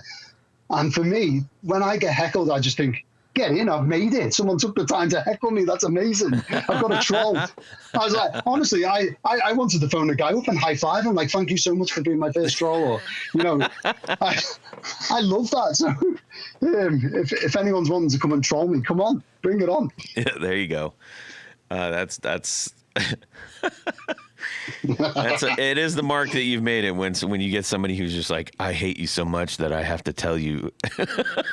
Yeah, but I think that's brilliant. So you hate me that much that you took the time to come and tell me how stupid my pedal mods are, which means that A, watch my video, thank you for the view, and B, you commented, thank you for the comment. It's amazing. But anyway, so in a rush, I rush redesigned the podcast because I told everyone I was going to go live at 9:00 on Monday evening. So I'm going live at 9:00 on Monday evening. Yeah. That's happened. I'm really weird like that. So if I say in my head, I wonder if I could do this, in my mind, I've committed to that now. So it has to happen. And that's probably how I've talked myself into using some of the components I have in the past.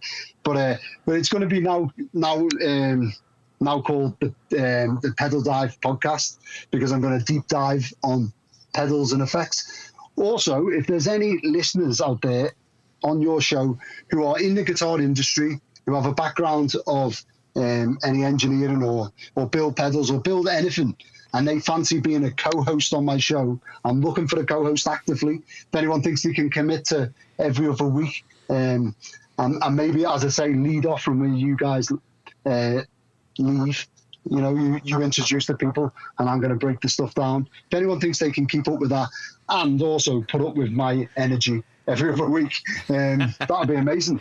I'm actively looking for someone. That's super cool. Well, you've got some great builders around you too. I mean, there's loads of people that I would want to actually have on the show, in and around where you are actually located. And I just have to, it's tough because we have to space those out on a calendar because we actually record where bands record. And so, you know, we have to work that out. But you have the luxury of being connected with some great builders over there. Yeah, it's amazing. The industry's just gone insanely good at the minute, although it has got hard. I mean, I can name maybe 4 or 5 companies that have, or builders that have actually threw in the towel in the last 6 months. It's crazy. So, funny story, I actually, in November, end of November, beginning of December, I actually turned down a promotion in work because I was leaving the Navy. I was like, no, I'm going to do this pedal thing full time. And then for the following month, I sold exactly no pedals the whole of December. Not a single, not a dicky bird. And I was like, oh my God, what have I done? Luckily enough, it turns out that my demographic is the people who buy stuff for people at Christmas, not the people who receive stuff. So it was just a Christmas thing. But I was like, oh man, I've put it all on black and it's come out red. Oh man, well, I'm really excited that you're ready to jump into this because you have a great demeanor, and I know that people are gonna. I mean, look, the stuff that you've already put out on as of late, you've done loads of video stuff, and it's all interesting and it's all engaging, and it's one thing to say like I want to learn about this stuff, but I think it's fair to say that we continue to go back to those things that we like because we find that we're making a connection with the person behind the camera or mic. I mean, that's what it's about. That's why you do that, because at a certain point, just learning something isn't enough. Yeah, exactly. I mean, I probably said on your podcast before that my idol in the pedal building world for the longest time has been Brian Wampler. I mean, his pedal mods book, I think it's called How to Mod Effects Pedals, originally enough. Right. It's still available today. It's like £50. My wife bought me. It's amazing. But he basically said on a podcast somewhere, you're not trying to sell pedals to people. You're trying to make friends. Don't worry about anything else. Just make friends and put yourself out there, and then the customers will come. And that is the single best bit of advice that anyone's ever given me. Yeah. By proxy, he didn't actually give me that advice. I don't know. I've never met him. But what a great thing. And I've sort of gone down this pedal world adventure in that vein, you know. It's funny that you mentioned the thing about Brian, because after we had him on the show, very shortly after that, I saw him just kind of like in line for some food at NAMM in Tennessee, and and I came up and I was like, "Hey, Brian," blah, blah, and I think he thought like he was being assaulted. So, hey, no, Brian, you said make friends. I'm trying to. Yeah. Anyways. I think I'd be like that Beatles fan from the 60s, just screaming, like unable to. Like, oh, by the way, I'm Joe. Yeah. That'd be me. Indeed. Well, Joe, we're very, very excited for your continued success, and that the thing that you've decided to say, I'm going to put out there, regardless of what people are thinking about it, or if this is successful, and the mentality of like it will be, because of the things that you mentioned and who you are, and to see that continuing to just like grow and pick up new ways that you are reaching people and connecting with people is really, really exciting, and we wish the best for you. Thank you very much. I really appreciate it. And you know, what? If you want to see how nicely Joe has matured over the years, you can go back to episode number 144 from 2019. Wow. And episode number 208 from 2021. Holy moly. This is going to be 378, I believe. episode 378. All right, and with that, here comes number 3 something. 300 and change. What do we call it? It's a little segment we call Would You Rather? Okay. At this point, I've got to ask a question. Yes. And I feel like this is a question that almost every viewer probably has. Why haven't you recorded Jared singing that and just play it? I know I should. And I've got 300 some odd recordings of that. and I could do that. There's a part of me, if I'm being brutally honest, it would make me sad. Yeah. Honestly, it would. Not that Tony's singing voice is amazing, by the way. I'm not saying that. Yeah, I was going to say, I resemble that remark. Yeah. It would. I'm making a pedal with that on now. Tony's singing voice is amazing. Legitimately, and we get lots of feedback on this, direct mail, direct messages and stuff is like, more Jared. It's like, yeah. We love Jared on the show, and his life has changed a little bit, and he's not as accessible anymore. But he was the first right hand man I had on the show, and part of that honestly would just kind of make me sad to have to actually press the button to hear him. And yeah, I get that. I would love to have him on the show more, and. Yeah. Anyways, that's where I'm at with that. I think it takes something out of the spontaneity of the show. Just like when I do the reading of the names and such. Yes. Because I mess up things, and then people. I think they look forward to mistakes. Then here, Tony, since when you have the scepter. Yes. You know what? Do Would You Rather how you want to do Would You Rather, not how Jared's done Would You Rather. Do it however you want to do it, whatever that means. I love the way it's done. Okay, I'm just throwing that out there. If you want to, you can. I'm going to change the name of the segment. How's that sound? No. Okay, go for it. This week's Would You Rather is brought to us by our good friend Plutone. Plutone, new executive producer. Yeah. Thank you, Plutone. We love you. Here's how it goes. You just nailed the gig of your dreams. Your manager booked you a gig at the local nursing home. Wait, do you know what nursing homes are, Joe? Yeah, we have nursing homes. Okay, I just didn't know if they were. I was like, sometimes things don't translate exactly. Yes. Yes. Oh no, that definitely translates. Okay. That's where my kids are putting me as soon as they can. I think. Exactly. So you pack up your Mesa Boogie triple rectifier and 240 watt cab, because half your audience is probably deaf anyway, and your beloved blacked out ESP LTD Phoenix, and head to the shoe, in quotation marks. On your way there, the van hits a nasty bump and you hear your equipment tumbling around in the back of the van. You already are running late, so you decide not to pull over and pray that everything is still in one piece. But when you arrive at the nursing home, you realize the back door of the van had opened and your precious ESP guitar was missing. Oh, no. You start panicking and tell the nursing home manager about the situation. He shares his condolences, but says, "You're in luck. 2 of our seniors have guitars that you can use." You immediately know that this is not going to end well, but you try to remain positive and ask the manager what guitars they are. He replies, "Well, Chester over there," as he points to a hunched-over, wiry man in a wheelchair, "has a 72 Les Paul Gold Top hollow body." I don't know if they made a hollow body in 72. Well, yeah, anyways. Well, okay.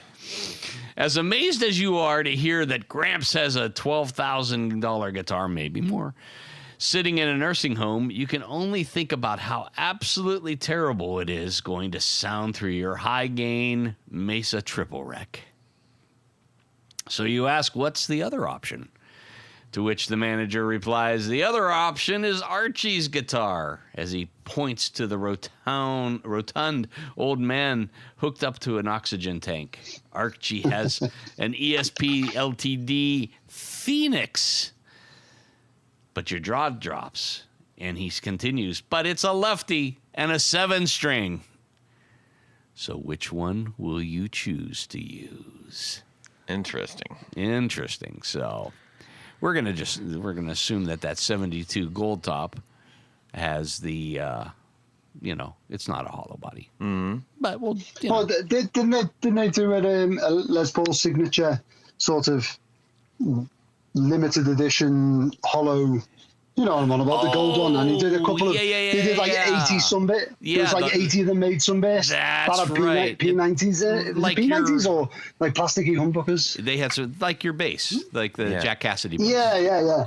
That's the one. For the record, that's I think the first time Tony's been wrong on the show. I've never been wrong. Wow. Yeah, Joe, you just out Tony'd. Can I have that on a certificate to go on my mum's fridge, please? Yes, you get a special certificate. I need that in my life. My mum would be like, "What are you doing, taking all the kids' pictures down?" Like, I'm having something on this fridge. Clear some space. I got a certificate. I've never been good in my life, so I've had nothing on this fridge. I'm having this. Okay, so yes, now that makes perfect sense because that was the hollow body with the kind of double cut but offset.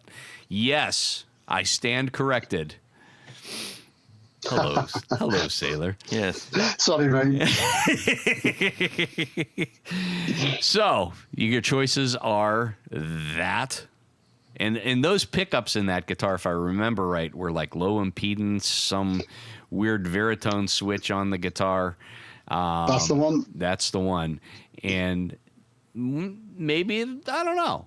Would it sound bad through a triple rec? I don't know. They're some of the best guitars Gibson ever made. They're going to be worth a fortune in the future.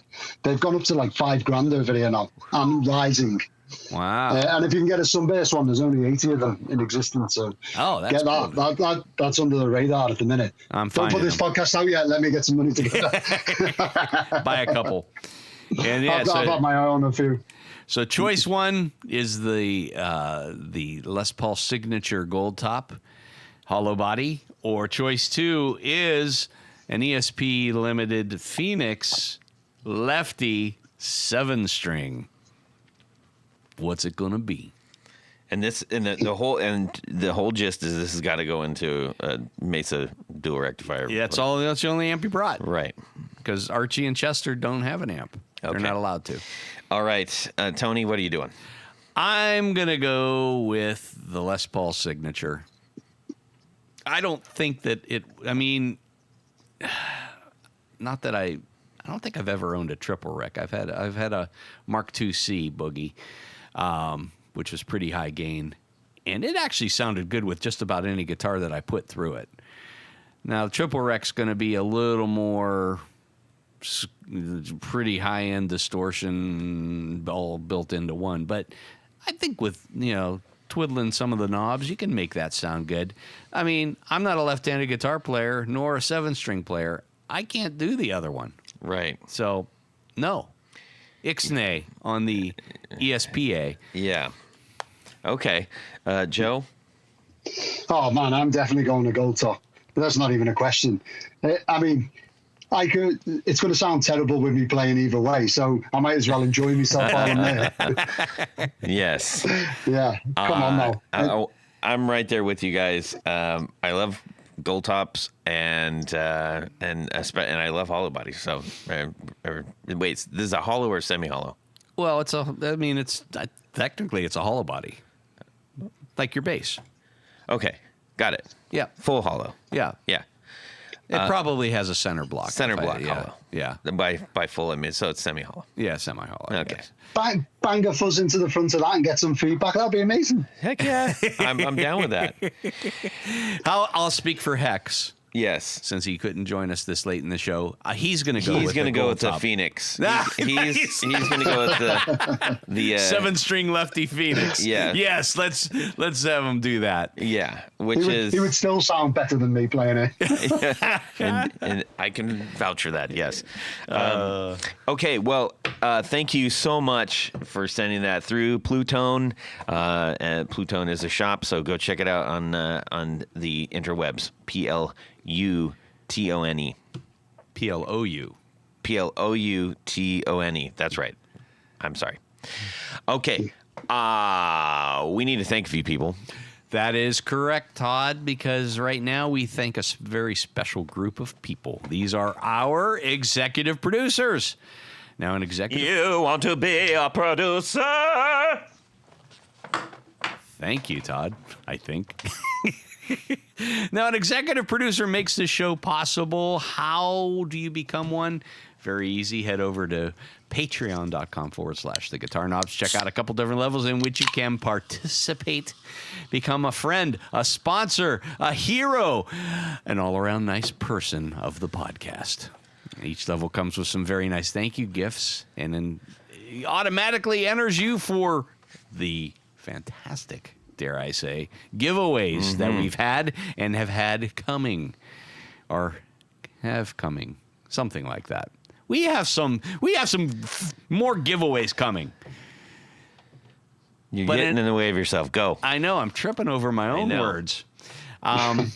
So, in addition to all that great stuff, and I mean great stuff, I mean really great stuff, you get one thing more. What would that be? You get to have your name read on the thing. Your name read on the thing. And that's what I'm going to do right now. I'm going to read these names for very special people. So special thanks to these executive producers: John Sebastian, Trevor Ellenberg, Cameron Pampas, James Bell, Eric Hemmer, Brett Hogarth, Gregory Randall, Don Kloss, Ralph Gottschalk from Wonderful Audio Technology. What? Rusty Sneed. What was that? See what I have to put up with? This is what I have to deal with. I almost shot bubbly water out of my nose. Oh, I was worried it was the other end. Woo. Okay. Rusty Sneeden, Vader and Pedals, John Halverson, Rick Calhoun, Trevor Gunberg, Elad Mizrahi, Richard Kendall, James Pennington, James White, Justin Jones, John Esterly from Rare Effects, Anthony Lathrop, Stefan Lamb, Michael Senchek, Ken Sayers, Darren Gregory, Tom Barazin, Michael Davenport, Eric Marrow, and Plutone, of course. Thank you for that wonderful, wonderful Would You Rather. Indeed. But wait, Todd, there's more. All right. We have a special group of executive producers. We call them our Grand Poobahs. These fine folks have a fez that they're required to wear upon their head whilst listening to the podcast. They are the creme de la creme. The A number ones. The top of the heap. And I'm going to thank them right now. So special thanks to these Grand Poobahs: Anthony Gemolero, Billy Spitfire Unlimited, Bob Crouch, Brian Robison, Cody Foster, David Kaminga, David Tyndall, Enrico Fernando, Fox Hill Studio, Hex Matos. He was just here. Yes. Now he's gone. Jack Cadian, James Pennington, John Williams, Jonathan Jerusik from 12th Hour Devices, LSJ Music Company, Matt Hart, Michael Van Zant, Michio Murakishi, Moon Guitars, Paul Von Eppinger, Sam Jett, Steve Keys, Tyler Rhines, Zach Oswald from Brandon Wham Pickups, and Pedro Vasquez. Indeed. Thank you. Love all those names. Thank you, guys. All right, everybody. Joe, you got a lot of places to point to. Where do you want people to go to check out what you can do? Okay, so the best place is hellosailoreffects.com.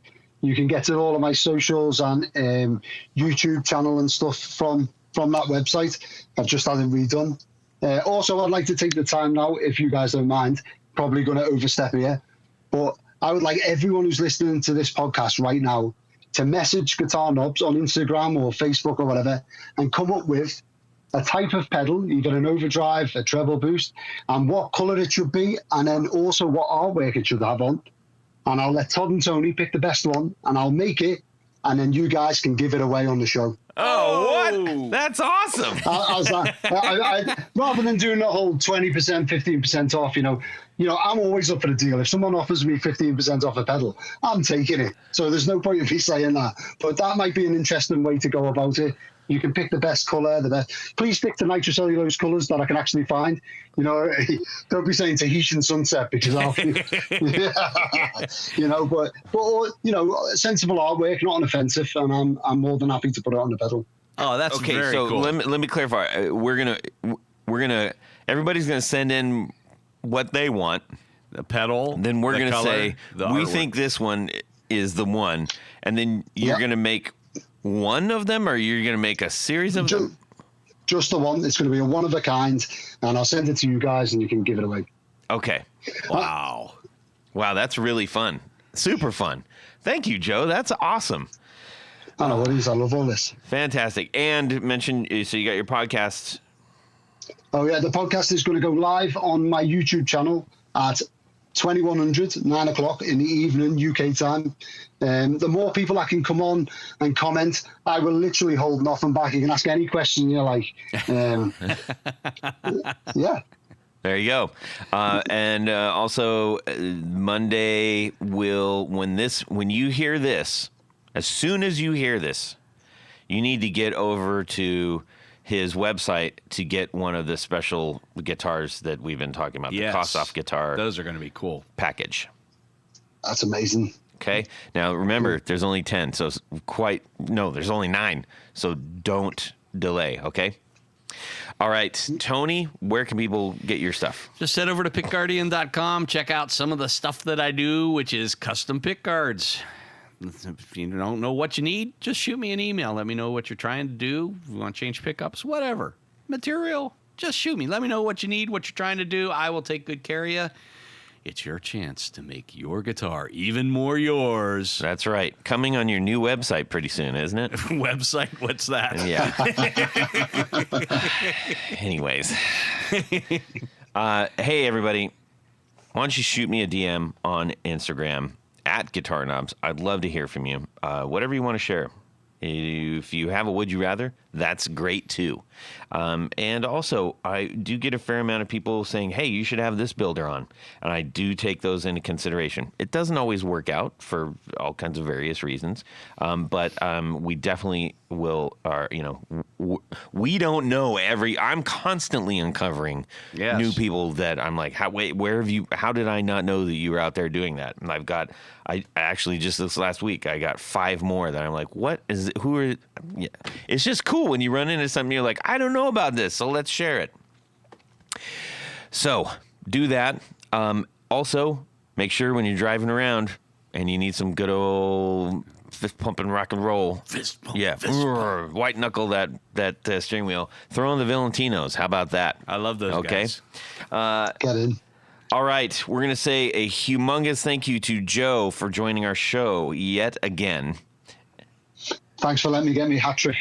Exactly. And for everyone else out there, have a fantastic Guitar Week. And subscribe!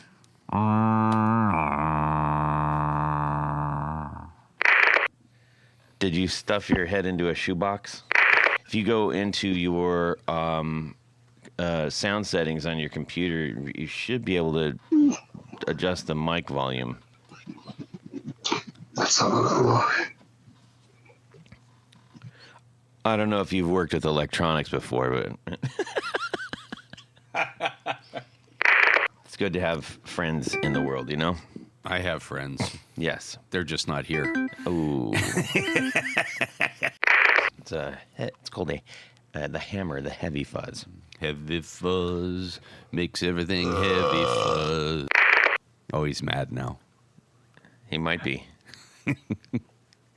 I love trash Anything dirty or filthy or dusty. Okay. 1, 2, 3. Can you hear me? Is there a way I can turn? It doesn't sound like I'm from the UK at all. No. Anything rotten or ragged or rusty. Well, the thing is, I live down south now with my wife, and they're all really posh. And when I go home, everyone says to me, "Why are you talking posh? You don't sound like you're from Liverpool at all now." Okay, can you fake a posh accent for us? Let me see. How does my wife and kids speak? Pass me the glass, please. Yes. Earl Grey or jasmine? I just can't do it. That's a trick question. Always Earl Grey. Yes, I love trash. Can you hear me? I can hear you, Clem Fandango. Actually, really good. Let's keep it there. I think we're good. All right. Nice. Yes. Early morning coffee burp. Woof. Yes. That's mean.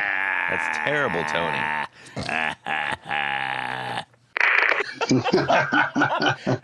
and I was like, oh my God, you can't say that here. Oh yeah, I forgot you guys don't like it, do you? Now, who wouldn't like that?